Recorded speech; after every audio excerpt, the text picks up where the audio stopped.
hike after this. I don't mean to ask you to put you on the spot to say, tell us what's going to happen in the future, but tell us what's going to happen in the future. Good.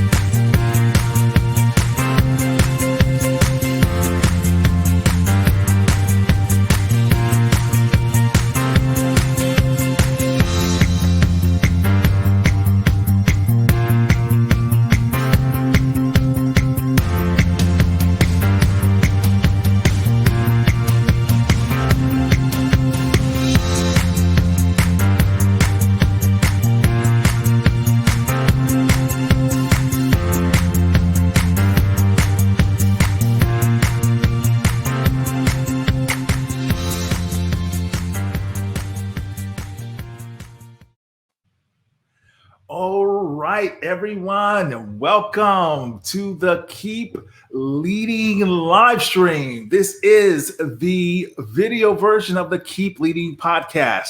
Like the Keep Leading podcast, Keep Leading Live is dedicated to leadership development and insights. I'm your host, Eddie Turner, the Leadership Accelerator. I work with leaders to accelerate performance and drive impact through the power of executive coaching, masterful facilitation, and motivational speaking. Today, we are streaming live on Facebook, LinkedIn, and YouTube. So as you join our conversation, please tell us who you are, let us know where you're coming in from, where you're located in the world, and drop a note. Share any comments or questions that you have with my guest, and we'll give you an answer. Hit the share button so that this goes into your social feed so your friends can tune in and be a part of our discussion as well, or get the replay later in their feed. Hit the like button if you like what you're hearing. Let us know. I don't always see what's happening on all the platforms. Sometimes I'm able to see it afterwards, so I'll let you know. So sometimes people give me a message afterwards. They say, I was trying to comment and say hello, but I didn't see it. So my apologies in advance if that takes place. In the world of leadership development, we often talk about the difference between leadership and management. Well, there's a reason for that. It's a long conversation about which one is more important, which one is more necessary to organizations. My guest today says we should actually be having a different conversation when it comes to leadership and this age-old debate. My guest today says that our conversation should be about mentorship versus management.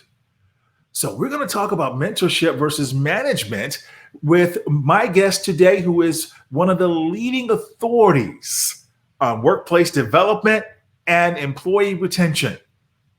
My guest today is Clint Pulver. And I'll bring Clint in now so you can see who he is, what we're going to be talking about. Clint is a professional keynote speaker. Hey, Clint.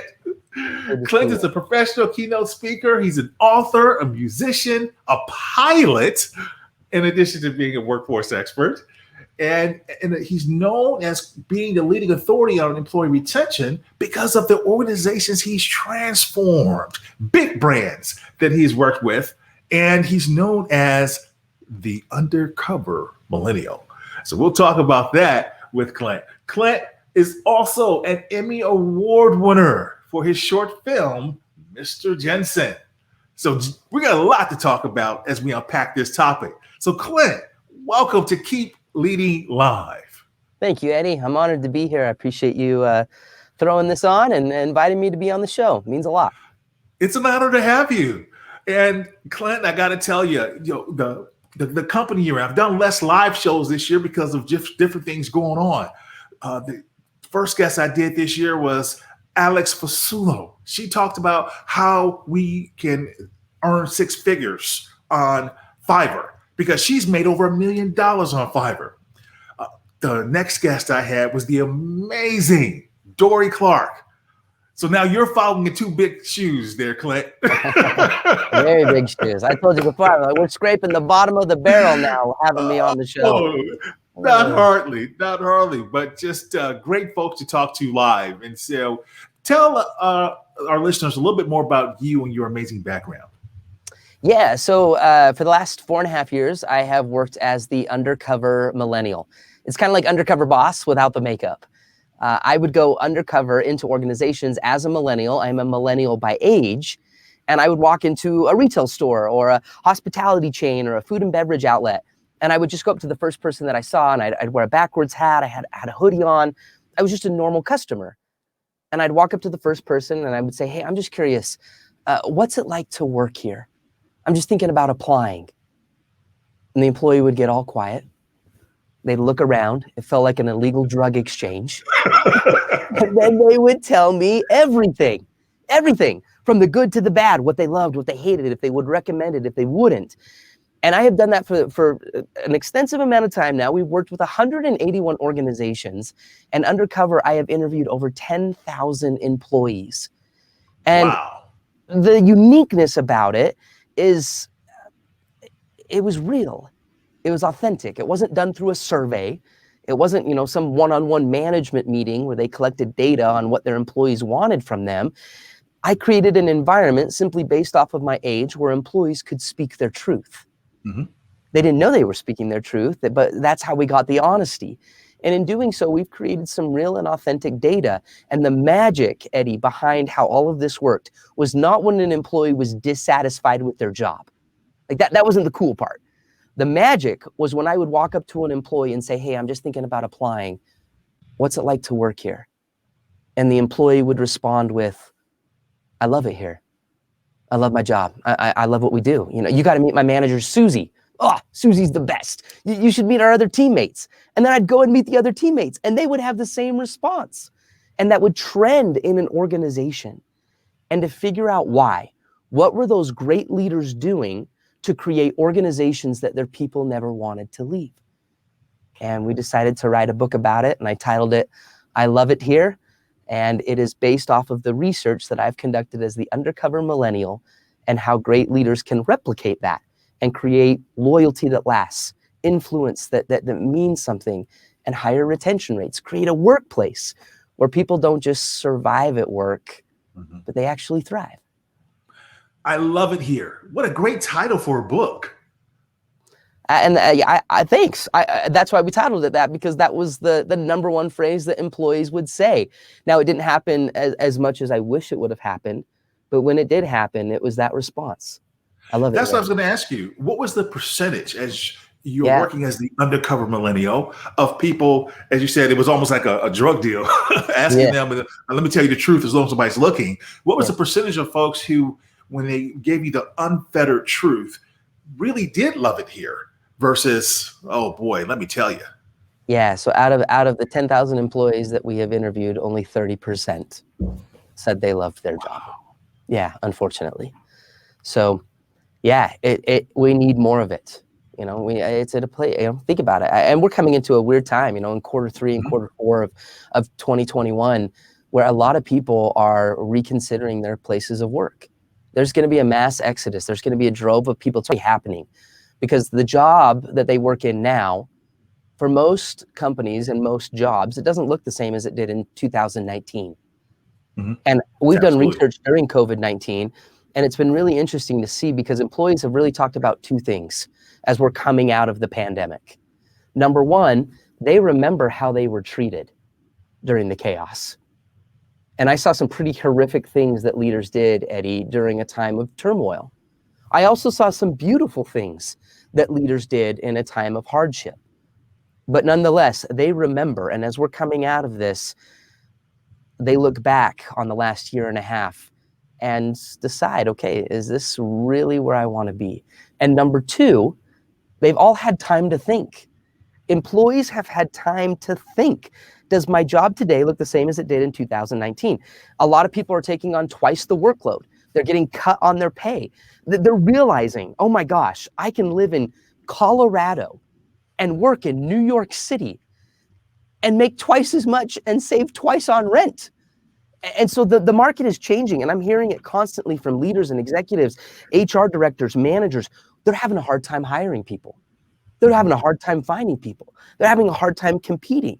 And so now more than ever, we need good leaders to create environments where people have a lifestyle. They feel connected, they feel seen, they feel heard, they feel understood, but they also feel like somebody's with them. If we don't compete in that marketplace right now, you will find it very difficult to keep, retain, and recruit good employees. Very well said, Clint. And I have to tell you that I'm tracking with you. I was on an interview the other day, and I was talking about this very thing. And every day in the Wall Street Journal, I'm seeing articles about how difficult employers are finding it to find employees today. And people are saying, well, it's because of this reason and that reason, pointing to factors that I think may be true, but in some ways it may be artificial. I've said it boils down to one word, what you just described: values. Either they saw how the company treated them and they didn't live up to the espoused values they claimed to have held, or they reevaluated their own values. That's right. And some just decided, I really don't like working here. I've worked here all this time. It's been a job, and I don't want a job anymore. I want a career. I want to do something different that involves greater fulfillment and my family life. And so a lot more dynamics at play. But your research is rooted in finding that. So it's good to hear that coming from you. Yeah, well, thank you. One thing I have learned for sure, Eddie, in that research is that every employee is asking the question, let me know when it gets to the part about me. Yes. and sometimes employers and executives or managers, they hear that and they go, well, those entitled little shining stars in my life, right? Like, let me know when it gets to the part about me. If I hear that one more time, I'm going to hurl. But I don't think it's so much about entitlement as it is about good business. It's about bringing humanity back into the workplace. Understanding that, we can't look at the employee as, I see this mentality of they look at them like a fireplace. It's like, give me heat, then I'll give you wood. Give me the results, give me the productivity. Do your job, then we'll talk about your lifestyle. Then we'll talk about your stresses at home. Then we'll talk about, your need for more money. And I think if we flip that script and we keep making, like you mentioned, we stay true to the values, we create the deposits of trust, we create that track record where people go, I like myself best because I'm here. Yes. We have to think as employers, how do people experience you? And how do they experience themselves when they're with you? And it's a constant ebb and flow. It's a constant check of where we need to be, but it's worth thinking about because we're in a time right now where I would say a good chunk. So in my research, 60% of employees that we interviewed were already on the fence looking for another job at the time I interviewed them. That if somebody would have offered them a little more money, a little more respect, a little more appreciation, they would have bounced in a heartbeat. And I would say yeah, go ahead. No, I'm sorry. So if only 30% of the people love it here, as the title of your book says, 60% are looking for a job. The other 10% are just saying, I'm just going to stay out of resignation. Yeah. Seriously. And it's just, again, it's worth considering. Unless you're okay with being a solo entrepreneur or you're okay with the revolving door of turnover, which is costing your company thousands of dollars. It's worth thinking about. And it's been fun to see how great leaders have done that and continue to do that very well. Excellent. Now, you offer solutions that organizations who are faced with this can implement. What's one solution those listening can start on today? I think it's being the company and being the leader that people want to connect with. When an employee hated their job, they talked about the manager. When an employee loved their job, they talked about a mentor. Now, not specifically leadership, okay? You mentioned this before we started, Eddie. You've got leadership and management. Those are the two categories that we often speak about when we talk about corporate America and working with employees and retention and influence. But there's this middle ground that I found that was very powerful because leadership, very traditional leadership, is about having a position and you are the visionary. You're at the helm of the ship and you're telling everybody where to go. This is where we need to go. And this is the reason why. And I got to get you from point A to point B to point C. And you're a leader if you can get everybody to follow you. You're the direction. You are the visionary.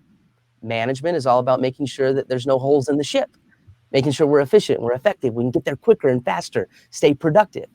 But the mentors, they were about taking care of people on the ship. You had to earn the right to be called a mentor. We give leadership titles out all the time. You're the HR director, you're the manager, you're the leader, you're the CEO, you're the administrator. But mentorship had to be earned. You cannot become a mentor until the mentee invites you into their heart. Mm-hmm. And every great story has that. And it was really the number one determining factor when I would go into an organization and I would say, what's it like to work here? You know, would you recommend it? They'd say, oh yeah, I love it here. We love Susie. Who's Susie? I go to the next employee and they'd say, oh, Susie came from another tech company. She came over here and I followed Susie over. Why? Susie became a mentor because of five Cs. And when we found a leader that had this influence, a leader that had earned the calling of mentorship, they had 5 Cs. And I think it's worth thinking about right now as an employer. It's worth taking inventory. It's worth maybe asking your employees if they view their managers in this light. The first C is confidence. Confidence. I want to mentor with someone who has confidence. Confidence in themselves, but confident in their ability that they can help get me to where I want to go. Great mentors have the ability to connect people to their dreams. So you need to be confident in the ability to do that. The second factor, the second C, is credibility. What's your background? What's your history? What's your resume? Okay, you might be the sales manager of the car dealership, but have you ever sold a car before? I want to know your history. Credibility matters. The third C was competence. A manager that was actually a practitioner, not a theorist. There's a lot of leaders, there's a lot of managers, they sit in the back office, they bark orders, they manage the schedule, they tell everybody what to do.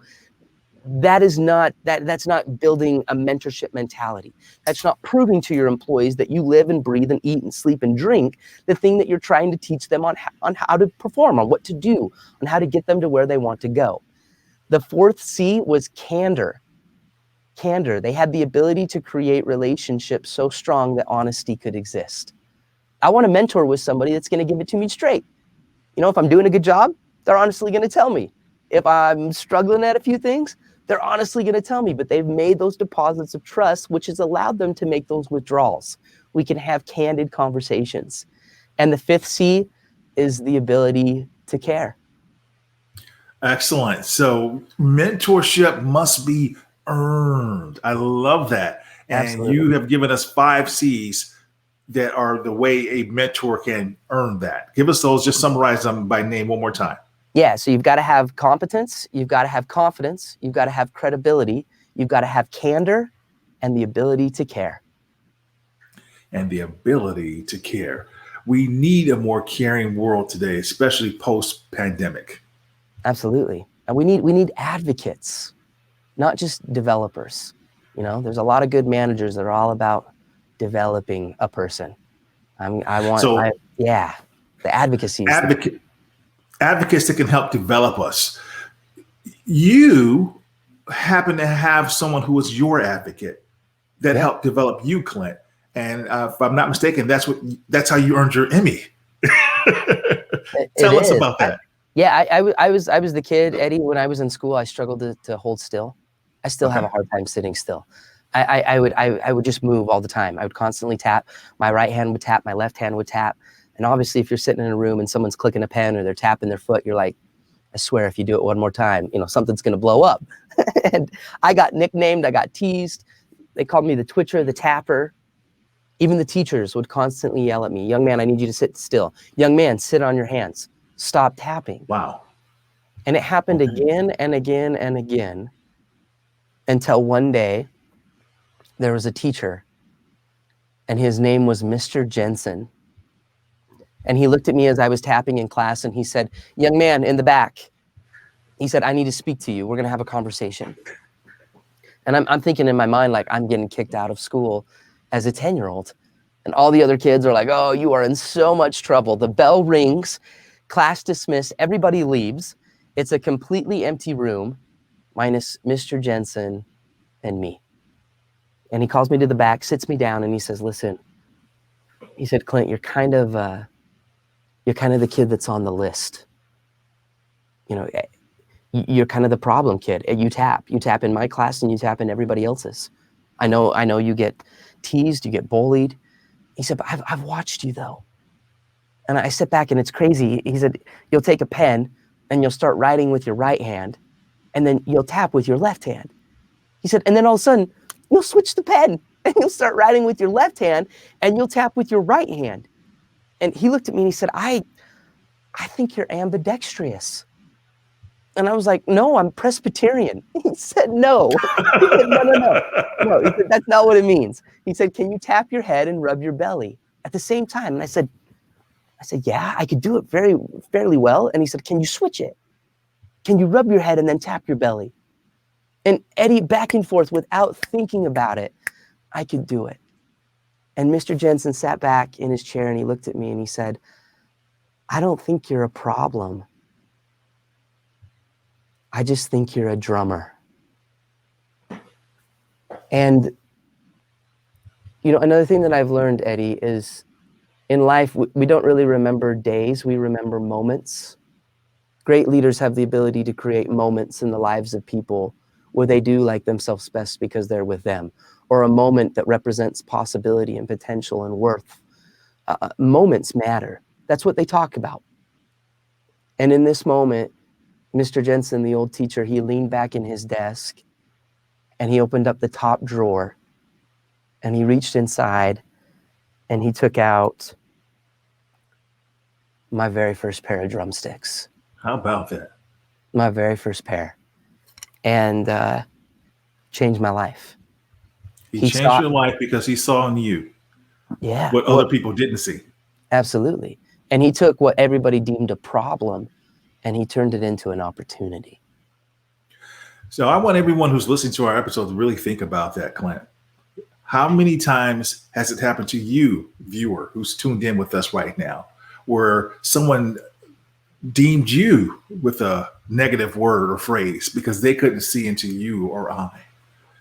And we all have that Mr. Jensen who changed our life, that Mr. Jensen that saw something greater in us than what others saw. So I'm thinking about my own Mr. Jensen right now, Clint, as I'm listening to you. There's a couple great people that come to mind in my life, but I'm focused on you and these drumsticks. Can you give us a sample of what you learned how to do with those drumsticks? Totally. Yeah, we got the drums live here in the studio. Check this out, Eddie. Can we let's see if this works. We'll switch this over. Boom. There we are. Check it out. We've got the drums in the studio.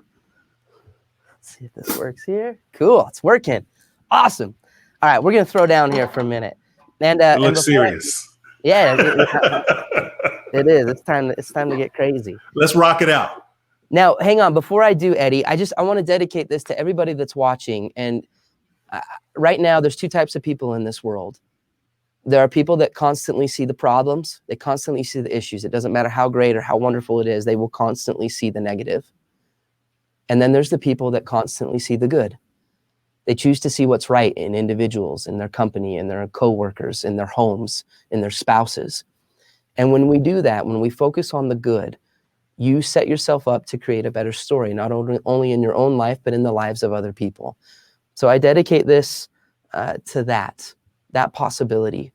And then every time before I play, I have to dedicate it to Mr. Jensen, my teacher, who 23 years ago looked at me and said, "You're not a problem. You're a drummer." So this is for him, and it's for you watching. Let's do this.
everybody.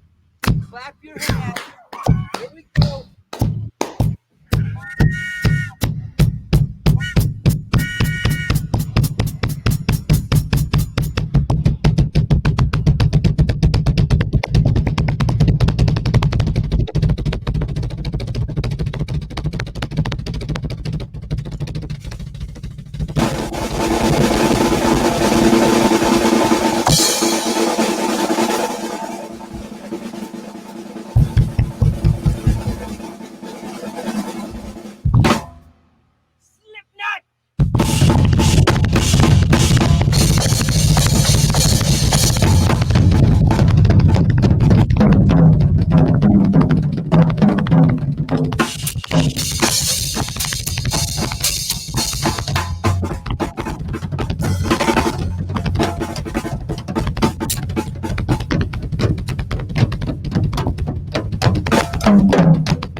Outstanding.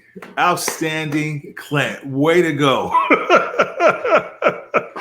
Thank you for showing us what having an advocate and a mentor did for you, Mr. Jensen, being able to help you. And so as we translate that back, folks, I have to say this is going to be released as an audio only episode at the end of the year. And if you are listening to this audio only, do yourself a favor and head over to keepleadinglive.com so you can see this yourself. You have to be able to appreciate what Clint was able to do, and he's got beautiful camera angles that allow us to peer into seeing exactly how that unfolded.